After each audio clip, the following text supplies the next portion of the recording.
Big பாஸ்ல ரொம்ப ஃபேமஸா இருக்கிறது யாரு அப்படின்னு பார்த்துக்கிட்டிங்கன்னா, நம்ம தமிழர்களான ராணோ மற்றும் ஜெஃப்ரி தாங்க. இவங்க கம்பேரிசன் பார்க்கலாம் வாங்க. ராணோவ பொறுத்தவரைக்கும் வக்கீலா இருந்திருக்காருங்க.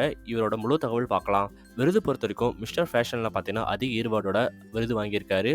ஃபேஷன் ஷோக்கள் நிறைய கலந்துருக்காரு. ஜெஃப்ரி பார்த்தீங்கன்னா, கானா பாடல்கள் சூப்பரா பாடிட்டு இருக்காரு. விருதுகள் எதுவும் வாங்கல. 24 நவம்பர் 1997லயும், இவரு 22 செப்டம்பர் 1998லும் பிறந்திருக்காங்க. அடுத்தது அறிமுகமானது எப்போ அப்படின்னு பார்த்தீங்கன்னா, ராணுவ பொறுத்தவரைக்கும் இறைவி படத்தில் அறிமுகமாயிருக்காரு நம்ம விஜய் சேதுபதி கூட. இவர் பொறுத்தவரைக்கும் சமூக வலைதளத்தில் பிரபலமாக இருந்திருக்காருங்க. யூடியூப்ல, இன்ஸ்டாகிராமில். சென்னை தான் சொந்த ஊராக இருக்குது. 2 பேர்த்துக்குமே வட சென்னையில் பிறந்திருந்திருக்காரு நம்ம ஜெஃப்ரி. இனம் அப்படின்னு எடுத்துக்கிட்டோம்னா, இவர் ஹிந்து மதம் தான் முழுக்க முழுக்க பின்பற்றாரு. இவர் பார்த்தீங்கன்னா கிறிஸ்துவ மதம் பின்பற்றாரு நம்ம ஜெஃப்ரி. அடுத்து நம்ம பார்க்க போகிறது இவங்க வயசு. வயது பொறுத்த வரைக்கும் 26 ஆகுது. இவருக்கு பார்த்தீங்கன்னா 23 ஆகுதுங்க. படம் அப்படின்னு எடுத்துக்கிட்டோம்னா இது வரைக்கும் கிட்டத்தட்ட 4 படங்கள் நடிச்சிருக்காருங்க ஆர்மியா. இவரும் பார்த்தீங்கன்னா படங்கள் அப்படின்போது ஒரு சின்ன ரோலில் நடிச்சிருக்காருங்க ஒரு படத்தில்.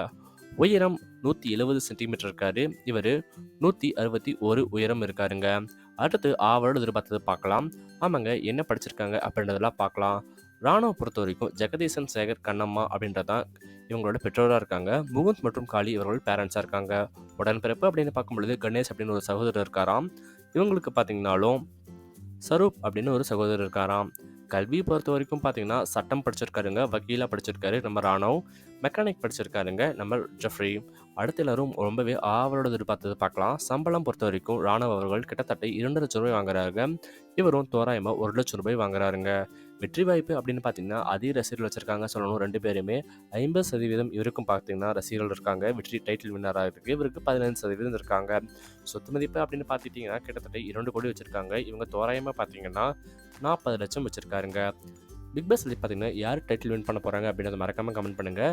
ராணோ மற்றும் ஜெஃப்ரில் உங்களுக்கு யார் பிடிக்கும் அப்படின்றதும் மறக்காமல் கமெண்ட் பண்ணுங்கள். உங்கள் கமெண்ட்ஸ் ரொம்பவே அவரோட எதிர்பார்த்து காத்துட்ருக்கோம். மேலும் நம்ம லைக் பண்ணுங்கள், சப்ஸ்கிரைப் பண்ணுங்கள், ஃபாலோ பண்ணுங்கள், ஷேர் பண்ணுங்கள். நன்றி, வணக்கம்.